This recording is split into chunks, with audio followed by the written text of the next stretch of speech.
Good morning, afternoon, and evening, ladies and gentlemen. The Bombers with a victory tonight, 41-37 over the Calgary Stampeders. And man, close game. There's a lot to talk about here, though. I think probably the best way to do it, though, is to go through the whole game. So before I get into that, make sure you guys like, share the video around, and subscribe if you haven't already. Hit the little notification bell. Helps out the channel a ton. And yeah, likes also help, all that sort of stuff. Gets our video out there, allows us to keep doing what we do. So, without further ado, I'll get right into it. So, going into the pregame, Zach Collaros is back. Chris Streveler would be the starting quarterback for the Bombers last week, and he would come out with the Bombers' first victory of the season. Very, very rough start for the Bombers, going 0-4. Finally getting a win last week against the Ottawa Redblacks. There was a lot of questions of if they would be able to follow that up against the Stampeders. There were a lot of questions about, Collaros is healthy, he's going in. Is he better than Chris Streveler? The answer, yes. However, the question that a lot of people were asking is he performing like that? And it didn't look like he was. However, it looks like this game, despite the fact that there are some flaws with his performance, significantly better and much more like the Zach Collaros that we have been looking for all season long. But Collaros would be back. So we'll get into the first quarter. The Stampeders, though, would start off strong as there'd be a huge pass for Jalen Philpott to start the game, and then the Stamps would move it down, and only 3 or 4 plays later, they would get themselves first touchdown of the night. Come on, boys, big stop. Come on. Take him, stop there. Damn it. Oh, he's dead.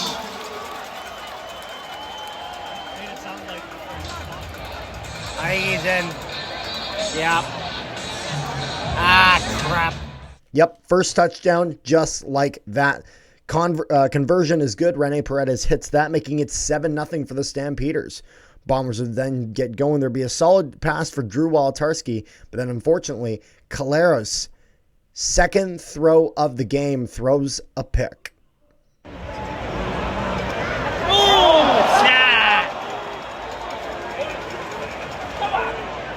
Pass attempt for Wolotarski, picked off by Trey Rose.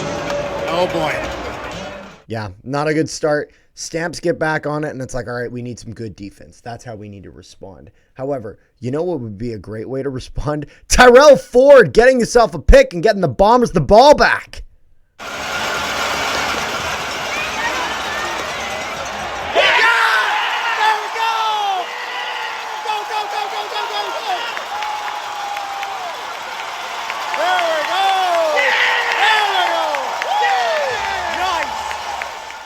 Tyrell Ford gets the pick, turns it around for Winnipeg, and then Sergio Castillo would hit himself a 30-yard field goal, making this 7-3 for the Stampeders. It would go back and forth a little bit after that, and then Winnipeg would then force a fumble. Bomber ball, they're going to get going, and then from 57 yards out, Sergio Castillo continues being the unbelievable kicker that he has been all season long.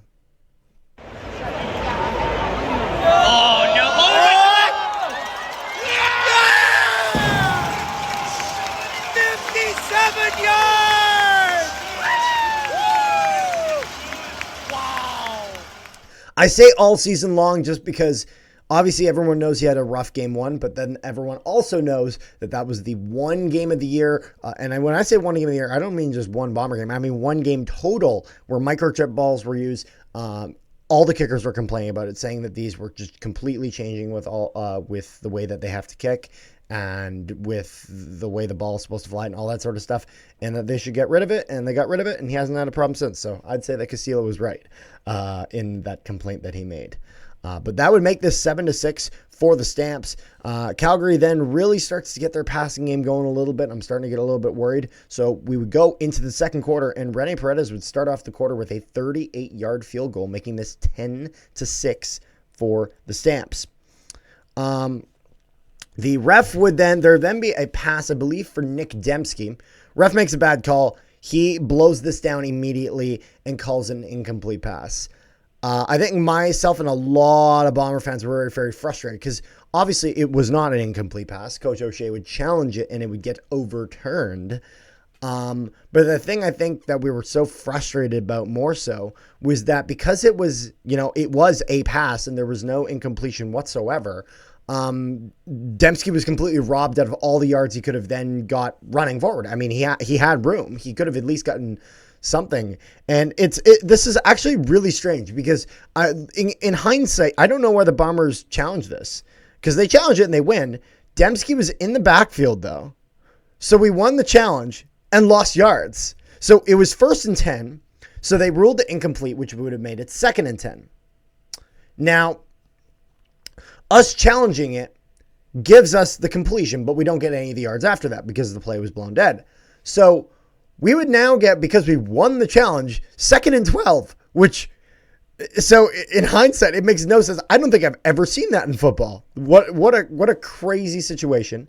However, that doesn't matter because the very next play, Mr. Nick Dembski himself would get a 1st down for the Bombers and keep the offense going. We'd even get a few plays here with Chris Streveler at receiver, which I'm okay with. I'm okay with this because the thing is that when Streveler's in at receiver, because obviously you're not having him go the long ball. Obviously not. He's a quarterback. But why would you do this? So the answer, at least in my eyes, is very, very simple in the sense of you've probably seen many times where Brady Oliveira would receive a pass, but he'd receive the pass on the side in the flats, and then he would then activate and go upfield. And so I think with Streveler in there, it gives another option for a play like that, and then also takes some of the attention off of Oliveira in the sense of Oliveira, whenever he's on the field, he's always one of the number one guys that they're looking out for. Oliveira's going to get the ball, he's going to get moving, all that sort of stuff. But when Streveler is out there, because he can run the ball very well as well, it brings some of the attention off of Oliveira, and so it allows Buck Pierce to get a little bit more creative with his play calling. So I'm okay with that. Winnipeg would then, Winnipeg's offense would then go offside, and then Castillo would hit himself a 28-yard field goal, and the Bombers would close the gap, and it would be 10-9 for the Stampeders here. The Stamps would drive the field, and Winnipeg would take a questionable defensive pass interference call. Huge game by the Stampeders. I don't know how I feel about this, but then again, the Bombers didn't challenge it, so it doesn't matter. Rene Paredes would then hit the field goal, making this 13-9 story for the Stampeders. Then the Bombers would get going, and it's funny because before the game, Zach was saying, you know what, I got a good feeling about Wilson. I'll full credit, he totally called it. He did. About Wilson, and maybe he's got to use Wilson a little more. He's used all these other guys, but Wilson has been a little underutilized. Well, Ontario Wilson would be the receiver that would get Zach Caleros his first touchdown of the year passing. It's a maybe, Zach. Oh!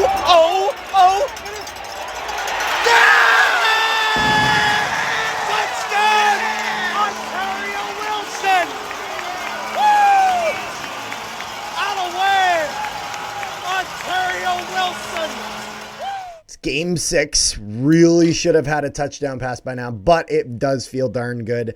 And it was very much needed. Conversion is good. 16-13 for the Bombers. And I just want to say that catch by Wilson, chef's kiss. Absolutely beautiful stuff. Love every bit of it. Now, the Bombers, I want them to keep this momentum going. I think, now that you're in a spot where you have this narrow lead, you want to expand on it. And one great way to expand on it is Dietrich Nichols with a pick 6. Some great defensive play to get it done.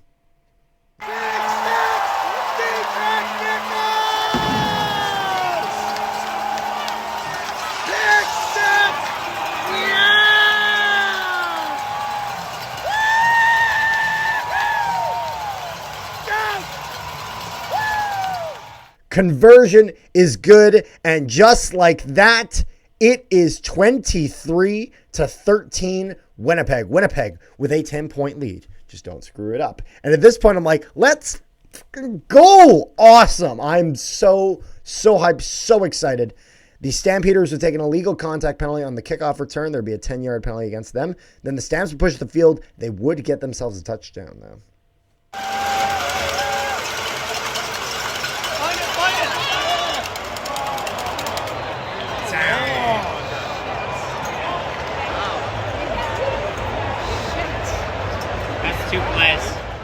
Touchdown Calgary, conversion is good, 23-20, and the Stamps would keep pushing. They were really, really relentless. They wanted that. They wanted those points back. And you know what? Credit to them. Stamps drive the field, and Rene Paredes hits a 23-yard field goal to end the half. 23-23 tie going into halftime. So very, very close game. I will say it was pretty hot at the Bomber Stadium. At this point, like during halftime, I'm like going to fill up my water at the water stations they have. Ran out, which kind of sucked. It is what it is. But just was getting ready for then the third quarter. And speaking of the third quarter, they would start actually. Sergio Castillo would finally miss a kick as he would miss a 54-yard field goal attempt. There's no shame in missing a 54-yard field goal. The fact that he has consistently hit, 53, 54, 57, 60 is crazy. That's like just a ludicrous kicking streak. There's no shame with him missing one. That is fine. We will do just fine with Sergio Castillo. We love you. You're great. No concerns whatsoever. It would go back and forth a bit, and then Caleros, unfortunately, at this point in the game, would throw his second pick of the game. Bombers locked up. Bang. Oh, my God. Oh, come on. Oh, no. Oh, no. Zach, what are you doing? Caleros looking for Dembski. 2 picks for Caleros. And it really, at this point, there wasn't a lot going on. There's just these short drives, punts. It wasn't until later in the third quarter that something would finally happen, as the Bombers would block a punt, and it would be first down for them on the Calgary 32. And then they keep it going, and who gets the touchdown? Mr. Chris Streveler himself. Oh, there you go. There you go. There you go. He's up in E3 time. Quit struggling, baby. There we go.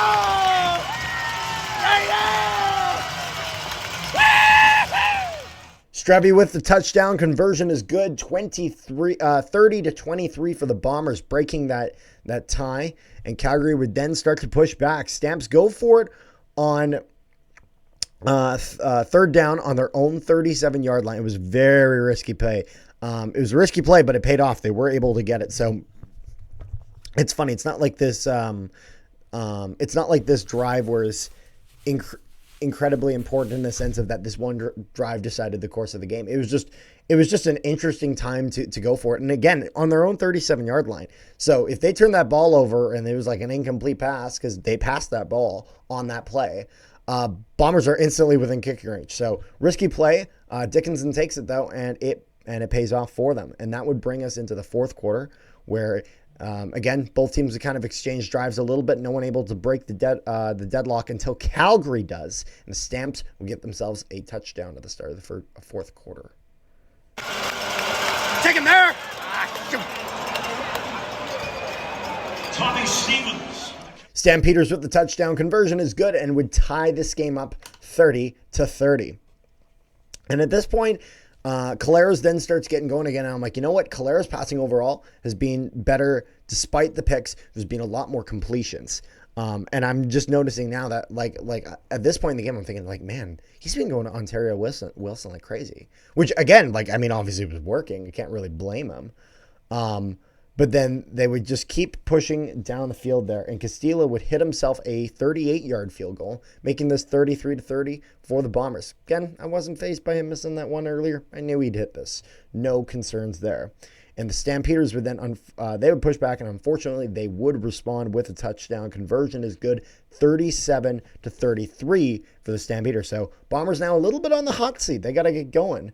The Stampeders would then take an accidental pass interference on the Bombers to keep their drive alive, as it was seemingly not looking too great. I want to say it was at least second. I want to say it was like there was like 2nd and 12, something like that.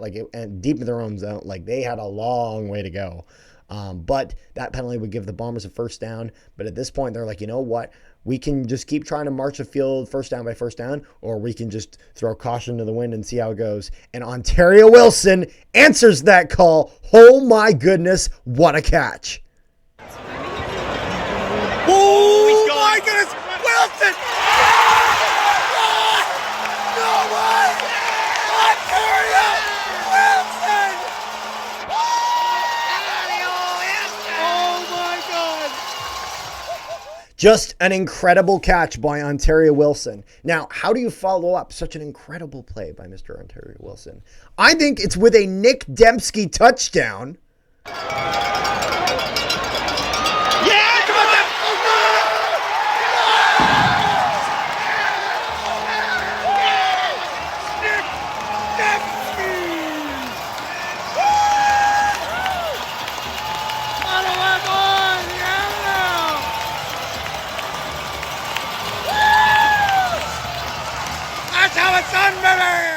Now, Nick Dembski gets the touchdown and then says, you know what? We could kick it, but let's go for 2. Zach, come on! Oh, yeah! The 2-point conversion! Field goal snatted up! Okay, now this is a very interesting play because I'm not going to lie, I did not understand the full circumstances regarding this play when this happened. In the sense of, when I'm there, I'm thinking, what are we doing? Like, just take the kick. That's the safe play, you know? And then if Calgary gets a field goal, they tie it up.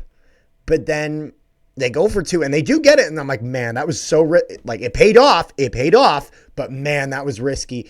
I don't know how I feel about this. Until I find out that after the game, that the reason so this was our last game against Calgary this year. I want to say this was the second and last game. We only played them twice, I believe. No home or away games against the Stampeders for the rest of this year. The reason the Bombers went for 2 points on this conversion was because that 4-point lead was exactly the amount of points they needed. So that way, because we're 1-1, the tiebreaker then goes to the point differential. We would have tied if we just took the kick. By going for 2, it allowed us to be just 1 point ahead of Calgary, so that now if there is a playoff race between the Bombers and the Stampeders and they tie in their records, Bombers get the spot, which is a huge thing to have. And it was a incredibly risky play, but it paid off. And man, the Bombers could really use that with the slow start they've had. I'm not sure what the record's going to be like at the end of the year. At the end of the day, we're just looking for playoffs. That's all we need. The Stampeders would then start on their drive, and then Jake Thomas would get a sack tonight. Well, he would just get a wonderful sack. I don't know how I was going to phrase that. Just a beautiful play by Jake Thomas.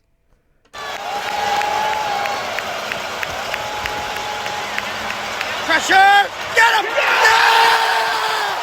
He's down! Woo! This is what happens when I record all my videos in one take. For those aware, every video I do is one take, and I fumble and I make mistakes and this and that, and we just leave it all in. I just make one cut, add in reactions, and I trim almost nothing out. That's all it is. So it is what it is. There's a method to my madness in the chaos that is recording videos. The Stampeders would then, at this point, it's like do or die for Calgary. They got to get it done. They're on 3rd and 17. And I thought, I was like, okay, I guess they're going for it. But they actually punt here. And I do get the logic in it. Hope that you can get a quick stop and then get going. Because 3rd and 17 is an almost impossible situation in the sense of that the reason that long pass can be difficult to defend against sometimes is that the way teams utilize it, they throw it at you occasionally. They don't throw it at you every play. Otherwise, it'd be a lot easier to defend. The problem is when you're 3rd and 17, the long pass is your only option. You're not running it. You won't get it that far. You're not doing a short pass because you'll have defenders just converge on him the second he gets it, and he's probably not getting 17. So you got to go for the long ball. But when it's predictable, it's just way harder to pull off. And I understand Dickinson's logic here, even though obviously it does not pay off for them. Bombers would then take possession. Great run by Oliveira. Dembski would get the first down, and with under 1 minute left, that is it. Game is over. Now, one thing I do want to talk about. I made an Instagram post about this on Canadian Football Central. And so I just kind of want to explain a little bit of something. So I actually, if as some of you, any of you guys that watch Canadian Football Central would know, I believe we've got the logo to it right here. Link to the channel, by the way, is in the description below. We had interviewed a linebacker from the Calgary Stampeders, Micah Alway. He had broken the most tackles in a season, franchise record by the Stampeders last season. And so we had him on. It was an hour and 5 minutes with Micah, and it was just an awesome time. He was talking about how he played with Patrick Mahomes or Baker Mayfield and had played against like Carson Wentz, lots of NFL guys, and just kind of his career. And it was a great time. It was a very chill, relaxed environment. Honestly, highly encourage you to check it out. It was just such a fun podcast.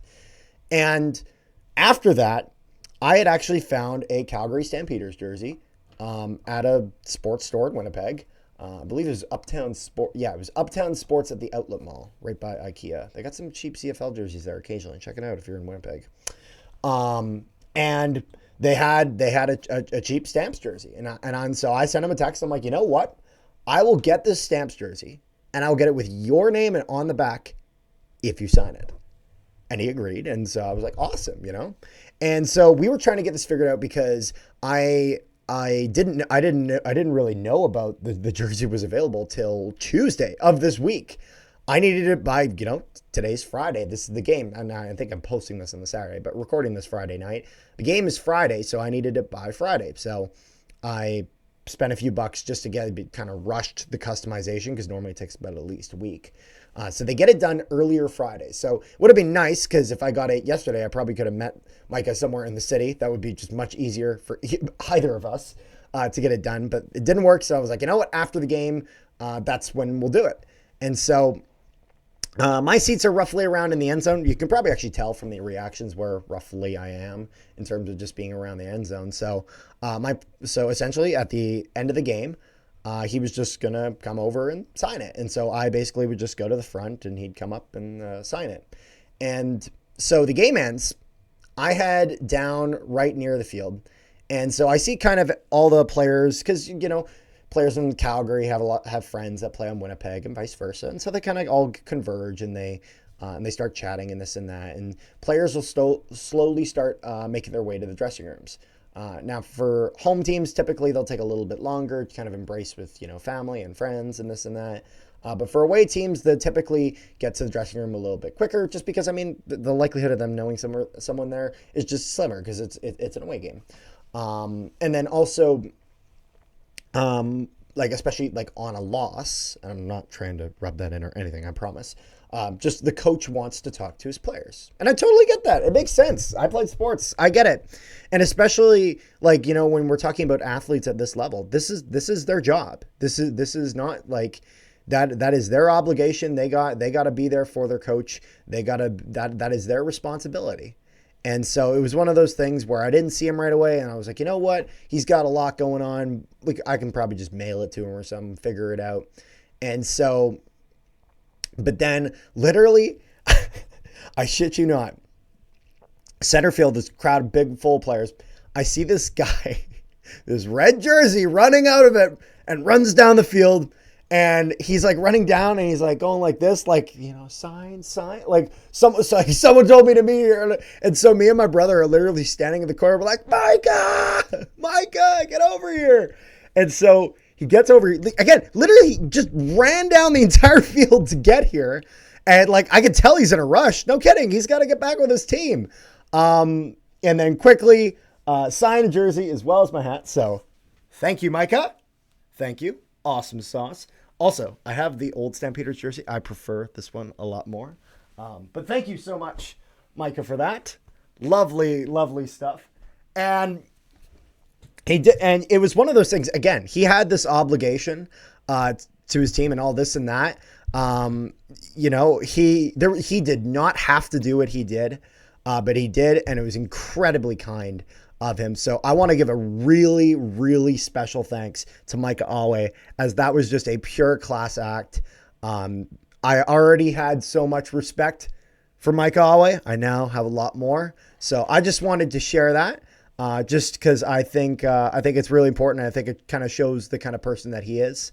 And yeah, I just thought that was important to share at the end of the video and whatnot. So again, thank you to him. And so, yeah, I hope you guys enjoyed watching. I know I kind of went a little bit all over the place. I was excited to see my Bombers win. It was a fun game all in all. Ontario Wilson, over 200 yards tonight. Just going to kind of do a little bit of a wrap-up here. Zach Hilaire's 27 for 36, 344 yards, average of 9.6 per pass. Awesome stuff. 2 touchdowns, 2 interceptions. Would like to get those picks down a little bit. However, we got 2 touchdowns. We didn't have any going into tonight. That's a big, big plus. Brady Oliveira, over 100 yards. Ontario Wilson, 200 yards with 13 receptions. He now has the second most receptions in a single game for the Blue Bombers all-time franchise. The most, I believe, was a guy got 15, I want to say in the I believe it was the mid-80s. I think that's what I read. I can't remember exactly who it was. My apologies. And then he also got a touchdown on top of that, and Nick Dembski got a touchdown. But all in all, yeah, tonight was just a great night for me. Hopefully it was a great night for you. Make sure you guys like, share, and subscribe if you haven't already. I kind of hope you have. I told you at the start of the video. And hit the notification bell because I told you to do that too. So thank you. So again, if you guys are looking for more CFL content, check out Canadian Football Central. Got lots of stuff coming out there. If you guys are a fan of Star Wars, we have been doing our review on the incredibly mid to sometimes shit show, which is Star Wars The Acolyte. So you can check that out and all that fun jazz. I tell you, me and my brother have had, it's funny. We're not really that crazy about the show, but we've had an interesting time reviewing it, and it's definitely some different kind of content. And then also, if you're a hockey fan, Jets fan, we got tons of Winnipeg Jets content coming out. Signings, re-signings, trades, all that sort of stuff. No matter how big, no matter how small the player, everything's covered when it comes to Winnipeg Jets, so make sure you guys check out the Zach stuff there. And leave likes. Likes help the video a ton. If you guys could do that, that would be absolutely wonderful. So, peace, love, and positivity to you guys. I'll see you guys next time.